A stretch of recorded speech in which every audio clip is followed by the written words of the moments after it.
تم کیا مجھے نئی منزلوں کی خبر دو گے؟ تم کیا مجھے نئی منزلوں کی خبر دو گے؟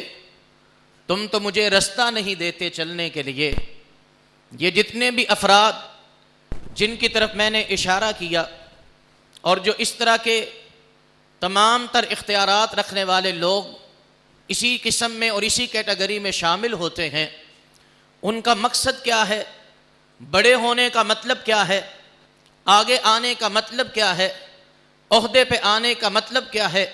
کسی کے سربراہی کا مطلب کیا ہے؟ رسول اللہ کے الفاظ کے مطابق کلکم راعٍ وکلکم مسئول عن رعیتہ، تم میں سے ہر بڑا، تم میں سے ہر خاندان کا وہ فرد جو باپ کے درجے پہ ہے، علاقے کے اندر، معاشرے کے اندر وہ شخص جو استاد اور معلم کے طور پہ جانا جاتا ہے، لیڈر کے طور پہ، سربراہ کے طور پہ پہچانا جاتا ہے، وہ اپنے بارے میں یہ بات یاد رکھے کہ وہ اپنے رعایا، اپنے متاحت، اپنے پیچھے والے افراد کے بارے میں ذمہ دار ہے۔ اس سے سوال کیا جائے گا۔ سوال کی نوعیت کیا ہوگی؟ کیا یہی نوعیت ہوگی کہ تیرے پیچھے جو تھے وہ بگڑے کیوں ہیں، وہ ساتھ کیوں نہیں چل سکے، تو نے ان کا کیا خیال کیا؟ حضرات، سوال کی نوعیت یہ بھی ہوگی کہ جو بگڑے تھے ان کو تم سدھار کیوں نہیں سکے، جو خطا پہ تھے ان کی تم اصلاح کیوں نہ کر پائے، جو غلطی اور گناہ پہ تھے تم ان کو صحیح رستہ کیوں نہ دکھا پائے، جو خطا کے اندر ڈوبے ہوئے تھے تم ان کو اپنے قریب کیوں نہ کر پائے۔ آئیے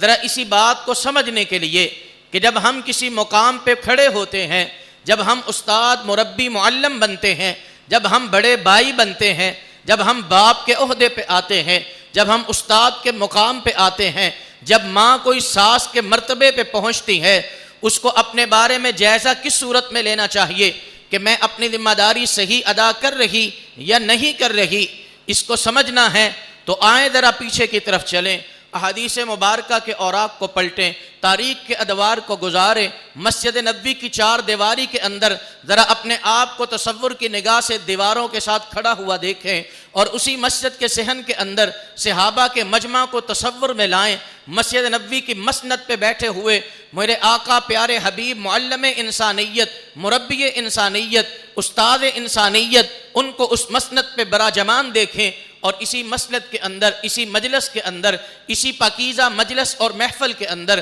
اس اعلیٰ ترین جگہ کے اندر، مسجد نبوی کے پاکیزہ ماحول کے اندر، حضرت ابو امامہ فرماتے ہیں ایک نوجوان شخص آتا ہے، وہ اس مسجد میں کھڑا ہوتا ہے، ان لوگوں کی صفوں میں کھڑا ہوتا ہے کہ جو کائنات کے پاکیزہ ترین افراد ہیں، کائنات کے بہترین افراد ہیں، اور وہ اس مسجد کی چار دیواری میں رسول معظم کی محفل اور مجلس میں آ کر اپنی زبان سے سوال کیا کرتا ہے؟ اے رسول اللہ صلی اللہ علیہ وسلم، آپ سے ایک اجازت مانگتا ہوں۔ اجازت کس چیز کی ہے؟ اے اللہ کے رسول صلی اللہ علیہ وسلم، اذن لی بالزنا،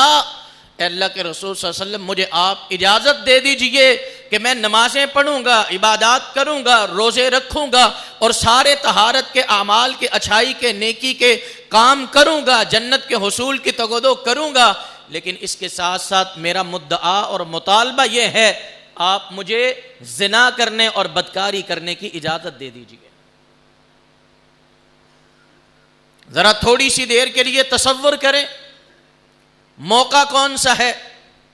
جگہ کون سی ہے، شخصیت کس طرح کی ہے، اور یہ نوجوان بات کیسی کر رہا ہے۔ جذبات امڈے،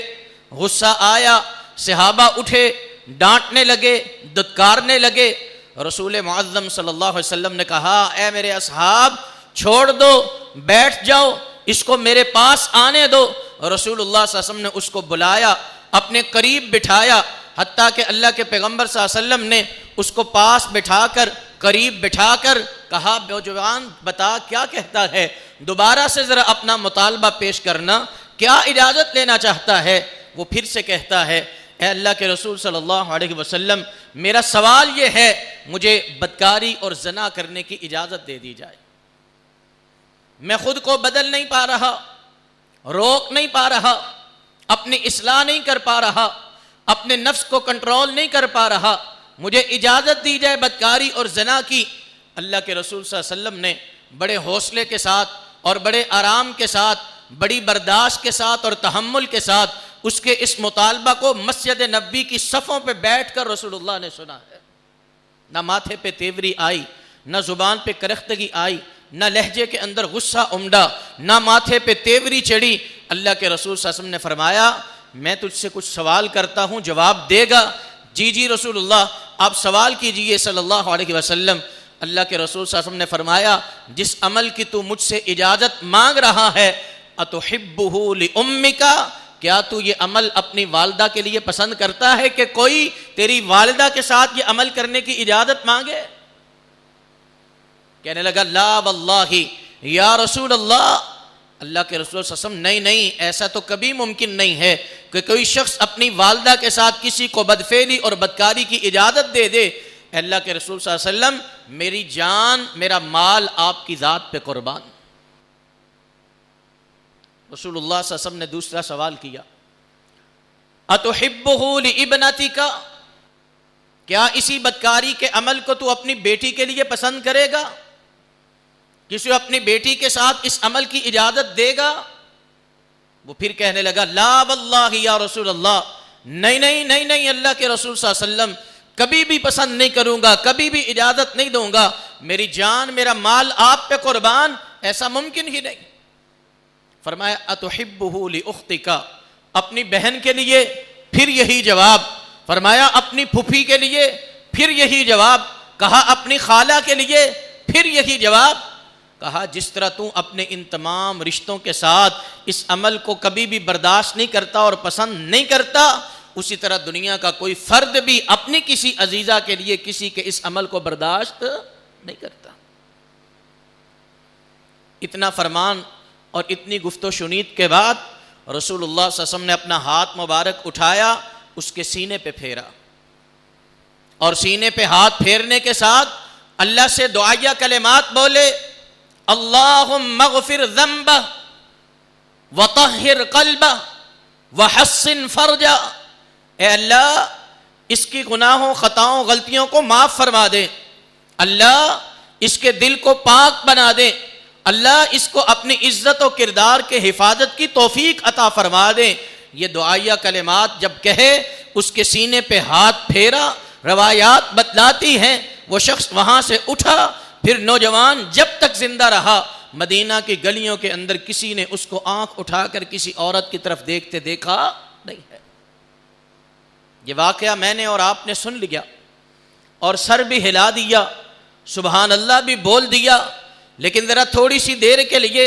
میں نے جن جن کو مخاطب کیا ہے، میں نے جن جن کو سب سے پہلے خصوصی طور پر متوجہ کیا ہے، ذرا اپنے آپ کو کٹہرے میں لے کے آئیں، اس واقعہ کو سامنے رکھیں اور دیکھیے ہم خطا کرنے والے، گناہ کرنے والے، بدعملی کرنے والے، جرم کرنے والے، کوئی بھی غلطی کرنے والے، کسی بھی فرد خاص انسان کے ساتھ، رشتہ دار کے ساتھ، تعلق والے کے ساتھ، نوجوان بیٹے کے ساتھ، بیٹی کے ساتھ، بہن کے ساتھ، بھائی کے ساتھ، شاگرد کے ساتھ، ملازم کے ساتھ، اس کی غلطی کے بعد ایسا ہی رویہ اختیار کرتے ہیں جیسا رسول اللہ نے کیا؟ ہم خطا کار کے ساتھ کیسے پیش آتے ہیں؟ غلطی کرنے والوں کے ساتھ کیسے پیش آتے ہیں؟ جب ہم کسی منصب پہ پہنچیں، مقام پہ پہنچیں،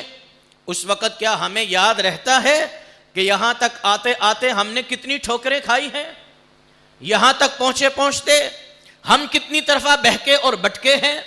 یہاں تک آنے سے پہلے، اس مقام تک پہنچنے سے پہلے، اس تجربہ کاری تک آنے سے پہلے ہم نے کتنی مرتبہ لغزشوں کا ارتکاب کیا ہے، کوتاہیوں کا ارتکاب کیا ہے؟ جب ہم کسی مقام پہ پہنچ جاتے ہیں، ہمارے سامنے کسی بیٹی سے خطا ہو جائے، کسی ساس کی بہو سے خطا ہو جائے، کسی استاد کے شاگرد سے خطا ہو جائے، وہ اس کو غلطی کرتا دیکھ لے، غلطی پہ اڑتا ہوا دیکھ لے، تو اس وقت اس کی کیفیت اور اس کا کردار و رویہ اس کے ساتھ کیا ہوتا ہے؟